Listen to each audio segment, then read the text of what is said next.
Welcome back into the workshop. Dearie me, I was caught in mid-ponder, and that is never a very entertaining thing for people to watch. But I'm standing here looking at the use of my panel, and I showed lots of stuff, which I'm now going to have to make another video of, but initially I'd shown the panel up horizontal, and it was working really, really well. Yippee! Thought that was a good idea.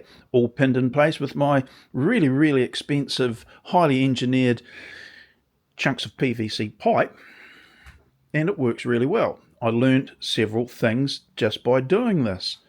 One of the ones is where I drill the holes.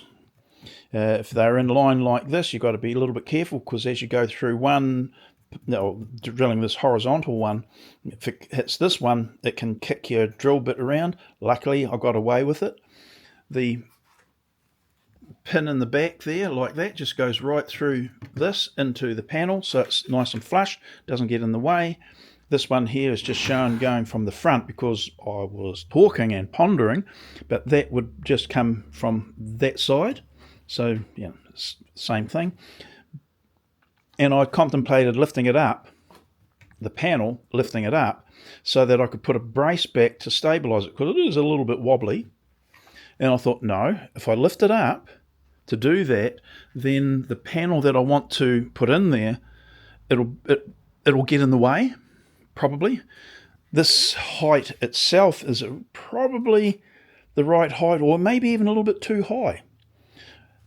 And therefore, keeping it down is ideal, so you can't have the sticky uppy bit bracing it. So I came up with the idea, and it comes from when we're on a work site and we're maybe hinging or making a lock for a door, and we want to hold the door in place. So quite often we'll just get a bit of 4x2, a bit of 90 by 45, cut a wedge off of the end of it. Let's just get a little bit of a proxy, and I'll show you what I'm talking about. I saw one of my fellow countrymen, Scott Brown, showing the way he did his, but his is a whole lot too unnecessary. So Scott, this is the way I do it. The first thing you do, you get a bit of 4x2. Let's just pretend that's about 90 mils, probably a bit longer than that, and you cut a wedge off. That wedge, whatever angle it is, because it doesn't have to be any specific angle, it wants to be fairly gentle, you then do a vertical cut there. You take your 35 mils or so of a door, add whatever you want, but I'd say, okay, so let's just measure 35 mil. Normally their doors are around about that size, doesn't matter. So if I put one at about 60 mils, so that would be the door, and I'm going to show you what I'm talking about in a minute, and we actually put a notch in the 4x2 down like that while we were just drawing it at this stage. We then take the taper, the wedge that we've done, and we put it on there, and that'll give you your angle, and that's the bit that you'll notch out. So all of this gets cut out.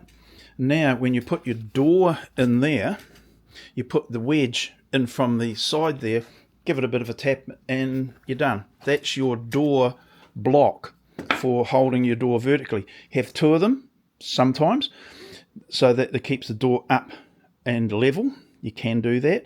You can line this with a wee, if you want to, you can line it with a wee bit of material, a bit of canvas, bit of cloth, bit of rubber, just to protect the surface of the door, and you're done. Generally, what we do is we make sure the wedge that we've cut, we actually cut the end off, so we've got a flat piece, and that is so that once you've wedged it in and you want to knock it out, you've got something to hit up against. The action, instead of having the sharp piece of the wedge, you can't hit it. You've cut a piece off and you just give it a tap, and the wedges fall out. So that's very simple, isn't it? Well, why can't we do something like that down there? Throw it in there, put the wedge in, done. Could it be a bit more elegant than that? Well, hopefully, but it can't wobble because if it's wedged to the door, it's actually quite rigid, and it can't swing up because that would mean, say, the right-hand side can't swing up because the left hand would have to go down. Well, the left hand is already sitting on the concrete, can't do the... So it actually stays quite stable. Cheap, i.e. free, just out a bit of a scrap, but it would be nice to have it looking a little bit more purposeful, and rather than like what I've just shown there. But that's what we do for doors. Hollow core, solid core, doesn't matter the width. Make a couple of them up and throw them in the back of the van, well, as we would normally do, and you're done. The other thing you can do is just, I'm giving away all the secrets. That same block of wood, you can put a very gentle taper on this way so that it can go underneath the door and you can lever down and it lifts the door up so that you can get the screws in the hinges. I don't use that anymore. I haven't used one of these for donkey's years. I actually use one of the air bags. They're actually they're called automotive wedge or something, a door wedge, and you put them underneath, pump them up, and they lift the door. No chance of splintering the bottom of the door, and very adjustable because you have one on each side. Also very good for putting in your windows, so it can slip in the jamb, between the jamb and the framing, pump them up, level them, hold them sideways. Anyway, back to this. You can tell I was a bit of a builder back in the day. I did a full year of doing nothing but hanging doors, and that was back in the day when we had to get the packs of, in fact, something like that, where that door jamb would wind up, we'd have a length of door jamb. We'd either cut the door jambs to suit the, so we put a mitre or put a half housing in the top, and we'd have a set of those. We'd have to make it up, hinge it, and then put the the door in and do all the locks. So we'd actually do it right from scratch. Geez, big difference nowadays. Anyway, you also didn't need to know that. But back to this, something like that would be good to be added on there. Now, there's part of me saying, yeah, just do that, Dave. Another part of me saying, can you make it so like it can we still have feet on it?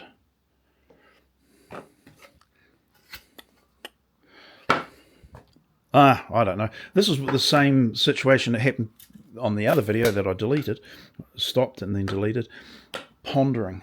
And often, as I was watching a guy, he's saying often a lot of time is spent just standing there staring at the thing, trying to come up with the ideas. But yeah, how would we stabilise that more elegantly than using that block? It's cheap, free, accommodates different heights, sort of. Well, that's the pondering thing, isn't it? And standing there while I don't come up with an idea, it's not that entertaining.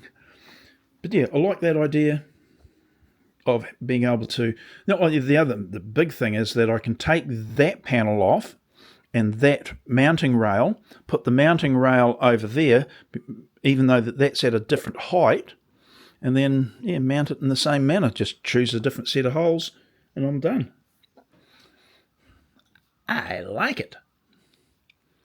I was going to make the panel, actually that panel that's been stored over the back there, that was actually going to mount to the side of the workbench, and that was going to be mounted. I never had an idea of actually how to do it, because the tabletop actually hangs over the actual cabinetry, and I was thinking, I'm going to have to make some bracket and all the rest of it up to support that panel that hangs down there. Now that I'm not doing that, I can do this, and I can put the panel in wherever I want a panel along the full length of this workbench. Dang, that's good. So we're not restricted to doing it in one area. put it, mount it down there, I could mount it here, I could mount it over there, I could come over, if the holes were there, I could mount it there. If they weren't there, I could clamp it, but I could put it here. So it is a much more usable thing than just having it built into permanently into your workbench. Now that, I'm not criticising that. If I had a workbench of that style, I'd be very, very happy. But yeah, rightio, that's it. I know, wasn't really that entertaining. Well, I think the idea is a good idea. That's what you might take from me, and run away with it and make millions by making them and selling them. Well, feel free, but drop me a free one if you want to make one. But yeah, just contact me. I won't be insulted. Yeah, I won't chase you.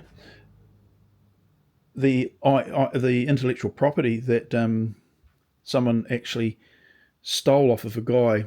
The guy, was a bit annoyed anyway, and he actually looked and did a little bit of research, and this whoever it was doing that with a lot of people. He was taking someone else's idea, which is intellectual property, and there is a commercial imperative on how it gets managed properly, but he was selling a whole range of stolen ideas. You could call him an entrepreneur, but they were stolen ideas, and they were the intellectual property of other people, and he was selling them online and through Amazon, etc. So yeah, just watch that video, and I can understand why the chap was a little bit annoyed at his good idea that he developed and took time to get correct. Got it stolen. So, right, good idea. Needs developing a little bit further. The base shouldn't be too hard, even if it's a temporary base. That's quite often what happens. You wind up going, oh, this is the way I'm going to do it. You do it, and then you go, oh, that's not a good idea at all. Let's try something different. And that's how iterations of products, get developed. Rightio, that's it. I'm off. Leave you alone. See you in the next one. Bye now.